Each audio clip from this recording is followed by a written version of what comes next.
I've got Shelby Pattison with me. Shelby, I feel like I know you mainly through social media, but I've met you a couple of times at Advanced Services. So you've had a heck of a run there. Yeah. And tell me a little bit about how you started. You were like 21 years old. You came to work, and just tell us that story. How'd you end up at Advanced? So right out of high school, I had worked at Aero Exterminators for a bit, and things didn't pan out like I wanted to there. So I worked there for about 3 years, quit my job there, and said, I'm just going to lay by the pool and be a college student at Mom's house and mooch off my parents for a while. And it lasted about a week, and I was bored out of my mind. I can't sit still very long. So I went to the phone book and started calling down pest control companies, and naturally Advanced Services at the top of the phone book. And I called, and it's an A. That yeah, makes it's sense. an A. Yep. Good marketing scheme. Called and asked if they were hiring. The girl on the phone's like, oh yes, we're looking for somebody, terribly bad right now. Do you have some experience? So I told her I'd been working in the pest control industry already, and that I had some experience with the software that they used. And she's like, can you be here in the morning?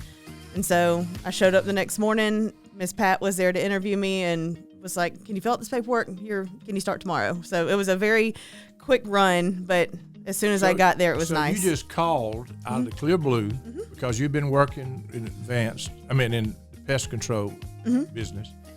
And now, 14 years later, you're sitting here and have an incredible career that you had no idea that could, when you went, what were you hired to do? Just a menial job, or you certainly wasn't put in to be in charge of anything, right? No, not at all. I was hired to do paperwork and make sure notes were put in the computer and just little clerical type things. At first, probably within about a month or so, I kind of started moving into the accounts receivable side of things because they saw that I had some experience in it. So it kind of quickly moved positions, and I sat in a lot of seats over the next few years. So in talking to Jeff, your former boss, he made it pretty clear that you kept moving up. I mean, it was obvious that they saw stuff in you because you kept advanced. So you kind of did everything you can do at Advanced, right? Talk about some of the jobs that you did. Yeah, outside of killing bugs, I really did everything else office related. I didn't ever want to be out in public killing bugs if I didn't have to be. But I did, everything paperwork related, accounts receivable related. I slowly moved into accounts payable, and then slowly started taking over all the financials. So it was just a steady moving target at all times. So how did you get this financial acumen?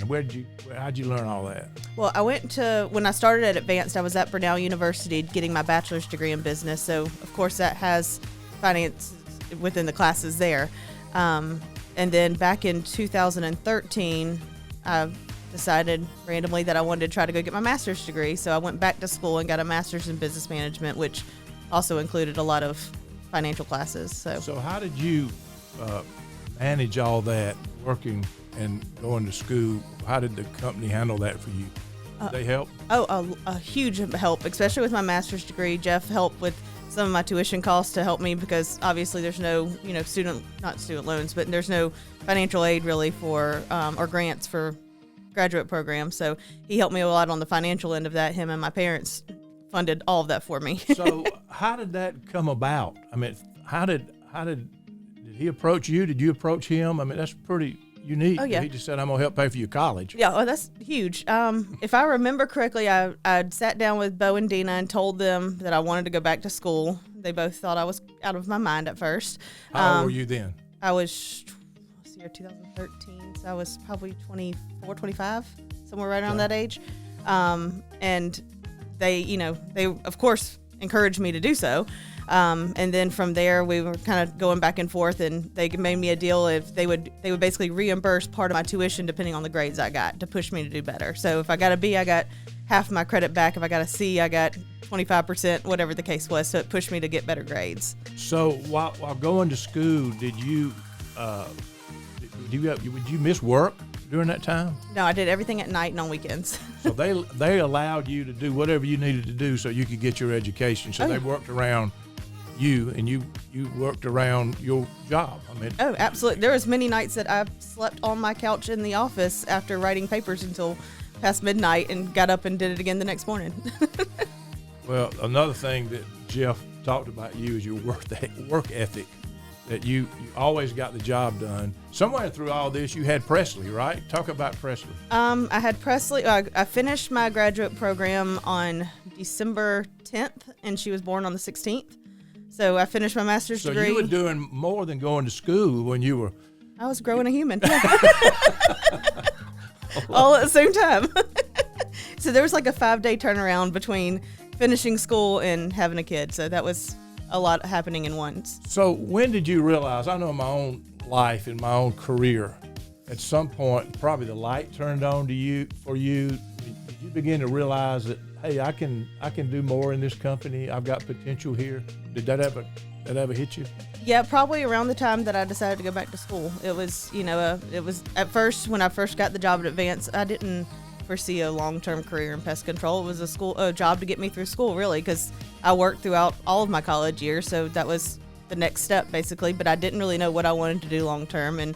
But as I stayed at Advance over the years, they kept teaching me more and more and kind of putting more and more trust into me. And then I think probably 2013, 2014 was a really big light bulb to say, like, I can really do something here, and I want to pursue getting a graduate degree and everything else. You can't help but think about, when people listening to this, here's a young girl that came to work at 21 years old just to have a job. Now, you fast forward just a few years, you got the company paying for you to go to school, and now you're seeing that you can have a career. We're 14 years later, you're now still working in the industry, right? Oh, yeah. So you're the CFO, or what are you, financial director of the company, or what do you do now? My title before we were acquired was financial director. Now I'm a financial analyst for the platform for Georgia. So I don't know what platform for Georgia, but that's the new company that... Yeah, basically the company that's running the state of Georgia now. Okay, so your responsibilities has increased since you become a... And so you do know that you're not through, right? No, I hope not. You got this trajectory that there's no... I like to come back in 14 years and talk to her again. Because, you're young. I'm an old guy, and you're just getting started. So when did you pick up with Jeff that he began to indicate to you that I see something in you? Did that happen? How did that come about? I mean, he did own the company. Yeah. So there had to be part of that was understanding he's giving me more and more. And what did you see his intention? Could you pick up on that? Well, when I first got hired, Jeff was in Italy, I believe, on maybe his honeymoon, if I'm not mistaken, or somewhere overseas for a couple weeks. And he got back and he said, I just get a message and it says, hey, come to Jeff's office. So I walk upstairs and I'm all nervous because I've never met this man in charge. And I get up there and the main question he asked me, and I'll stick with me forever, is if you do something wrong and I have to basically get you in trouble, how do you want me to do it? And the only thing I said was just don't make me cry. Like, be honest with me, don't make me cry. And he stuck to that word. He's never made me cry. But from then on, I mean, he's always been able to, him and Dina both really have just trusted me with little things. And as I've proven myself, been able to do that. And probably in 2013, 14-ish, Christy, who you'll interview later, she kind of vouched for me and kept saying, during their leadership meetings, Shelby needs to be here, Shelby needs to be here, Shelby needs to be here. And there was a lot of discussion back and forth, is she ready yet? Because I was the youngest person on the team at that point. And finally, she's like, there's so many times during these meetings, the end of the meeting, we say, we have to ask Shelby.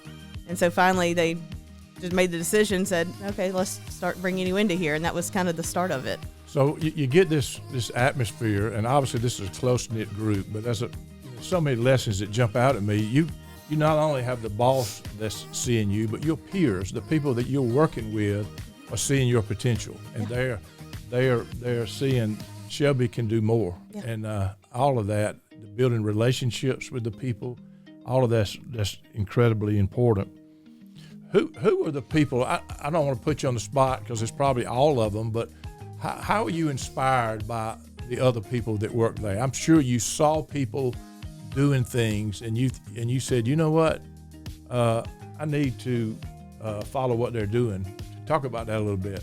Yeah, well, with Dina, obviously women in pest control isn't as common as you would, just as you would imagine, really. But being that she was a woman in the pest control industry was huge for me, and seeing her be able to succeed in the industry that's predominantly male was a huge encouragement for me to be able to say, I know that I can go places within an industry that's usually all men.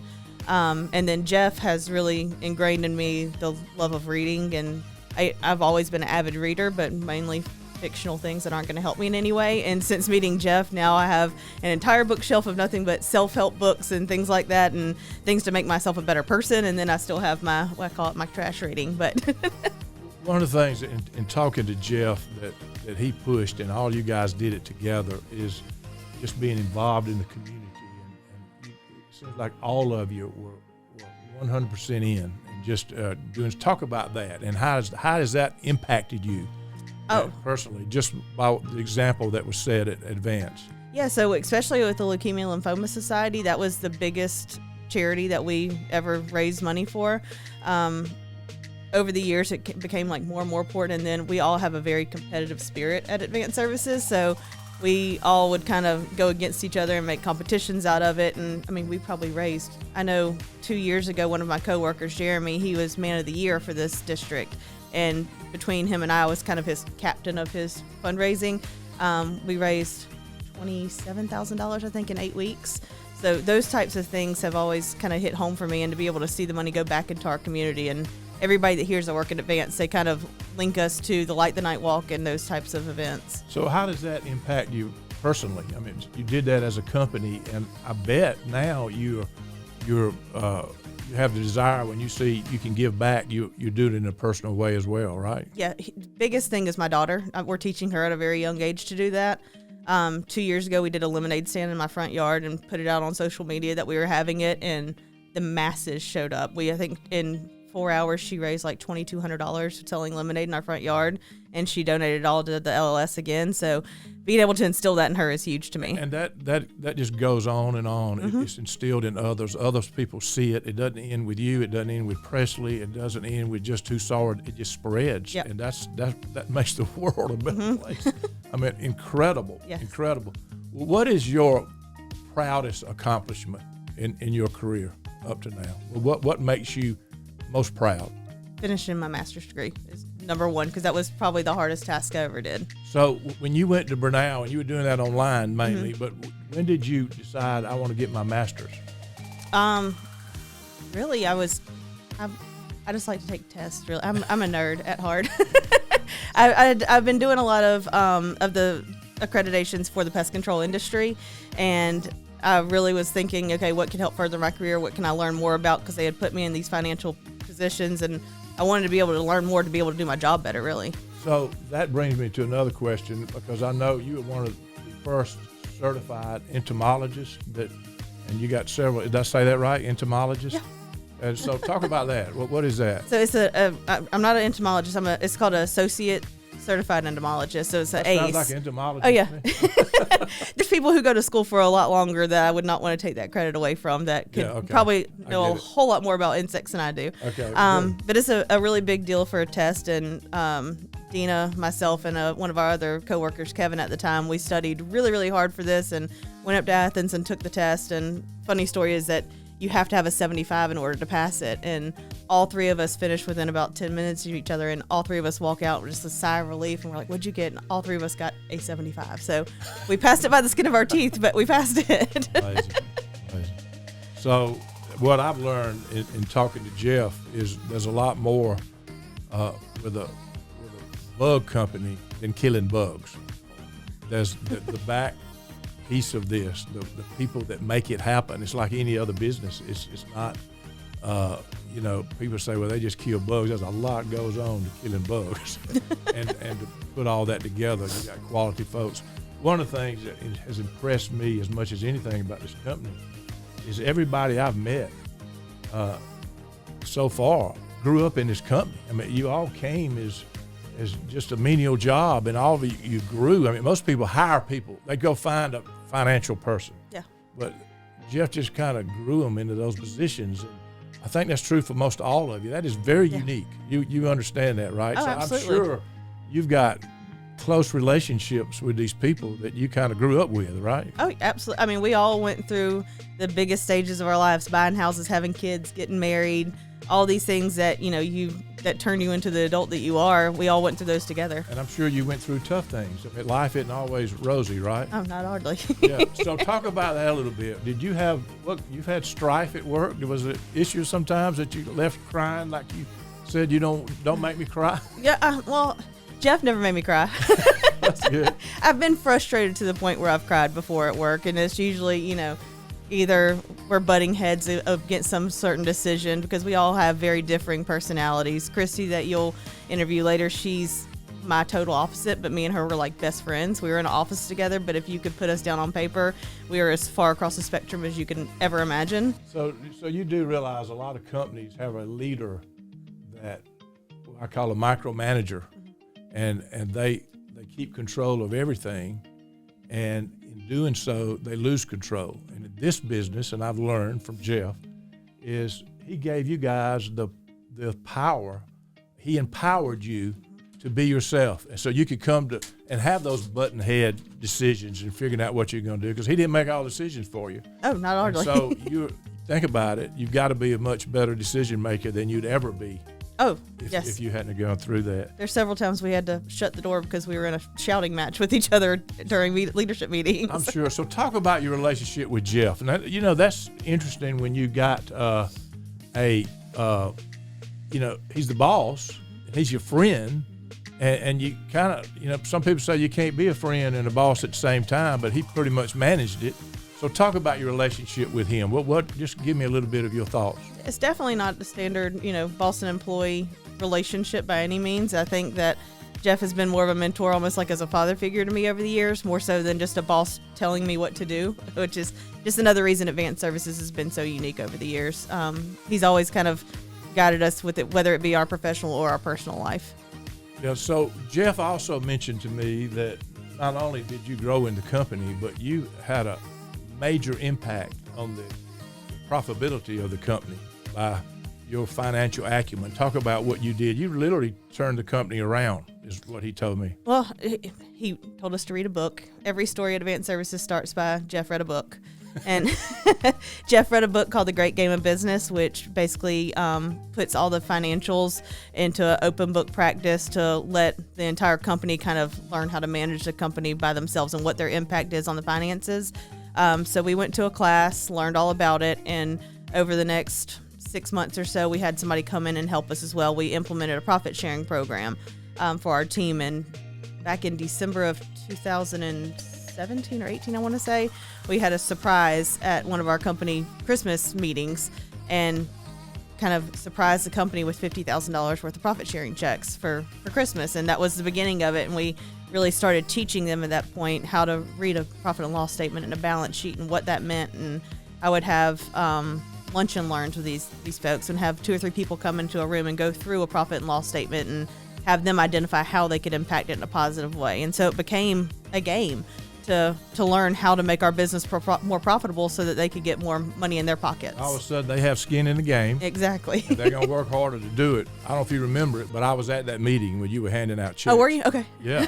And Jeff had got me to come over to speak to you guys, and I didn't get one of those checks, but I was laughing all the way out. What a company to just make more money than you thought, and I'm going to share it with you. That was pretty special. Yeah, because that's how we presented is we have a $50,000 problem, and all of a sudden everybody's like, oh gosh, what are we getting laid off at Christmas or what? And at that time, Dina, Bo, and Jeff and I were the only ones that knew what was going on. So even Christy, who had put the meeting together, is like looking at what's happening, like, why are we doing this? Because it was such a big secret. So that was probably the most exciting time at my time at Advanced Services. Well, when you're doing your resumes in the future, and maybe you're going to be with the company you are the rest of your life, and that's good, be sure to mention the part that what you had a major impact in turning around a company. Yeah. That's pretty strong. Yeah. And if your boss thinks that about you, I can pretty much bet that's what happened. Yeah. So tell me this. When did you find out that they were selling this? I know enough about business to know if Jeff was selling this company, he couldn't go around talking about it. He was under confidentiality and all that. But how in the world did that come about? Were you shocked, or do you have a little inkling of what was going on? And talk about that just a minute. Well, I thought I was getting fired that day. Probably the week leading up to it, Dina had kept emailing me, asking me questions about passwords and logins and these random questions. And so I was sending them to her because she asked them for me. But the whole time I'm thinking, what's going on? And one morning she texts me and says, hey, do you think you can meet up with Jeff and I? We need to talk. And I'm like, yeah, that's fine. You don't ever want to get that message. We need to talk.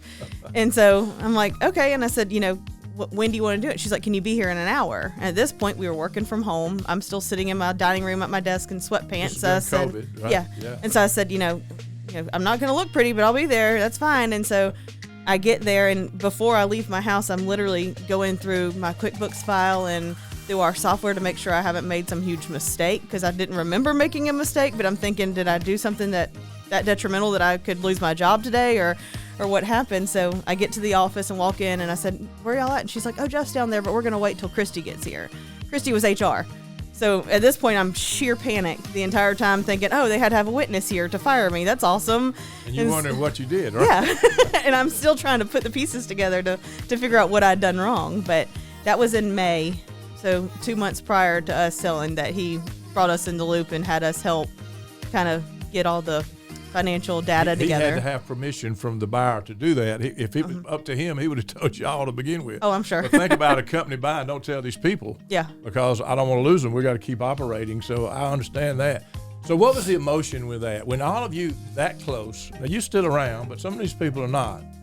And what was the emotion thinking, this group is over? I'm still going to be here, but it won't quite be the same. Tell me what you were thinking. When he first told us, Jeff got emotional, which in turn, that might be the only time he almost made me cry. Yeah. Was, I can't see a man cry, so he was getting emotional. I'm getting emotional thinking exactly. about it. I mean, because, and honestly, at the beginning, and Christy and I had talked afterwards, of course, we called each other like, oh my gosh, what just happened? And our gut instinct at first was we were upset. We were almost mad and sad at the same time, because it kind of felt like we were just like giving up for adoption at that point. Right. It was like, Dad doesn't want us anymore. What do we do? But Jeff had a conversation with me probably within that week and said, our hometown little company couldn't bring you to the point where you need to be, and we couldn't pay you as well as you need to be paid, or give you the advancement opportunities that you might have with this new company. And that kind of put everything in perspective for me to where I could appreciate his decision more. Well, you at that point that now your career's going, and no telling where you're going to go. You look back, and this moment in time, 14 years or 12 years or whatever it was, created you. And I know you'll always appreciate it. And I see so much in you. I'm just telling you. Thank you. I worked in the business world, had a lot of people that I was responsible for. No telling what the future holds for you. God bless you. I appreciate it. Thank you.